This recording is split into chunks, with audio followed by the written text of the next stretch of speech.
सध्या आमच्याबरोबर काही शेतकरी आहेत, त्यांच्याशी आम्ही बातचीत करणार आहोत आणि जाणून घेणार आहोत की मळणीची प्रोसिजर प्रक्रिया काय असते आणि कशाप्रकारे मळणी केली जाते.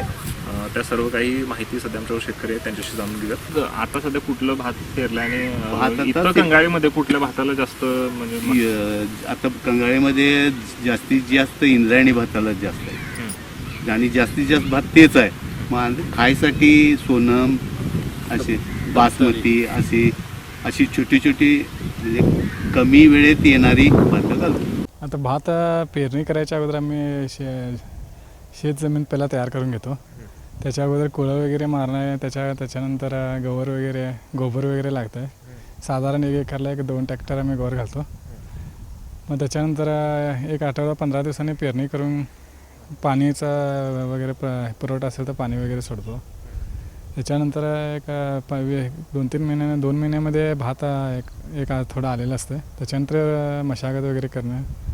मळणी आता सध्या तर आम्ही ट्रॅक्टरच्या द्वारे करतो. पूर्वी आम्ही बैल किंवा बैलगाडीचा वापर करत होतो.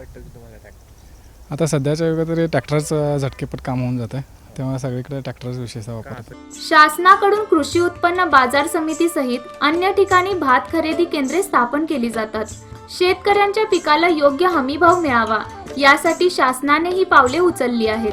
मात्र ही केंद्रे वेळेत सुरू झाली तरच शेतकऱ्यांना फायदेशीर.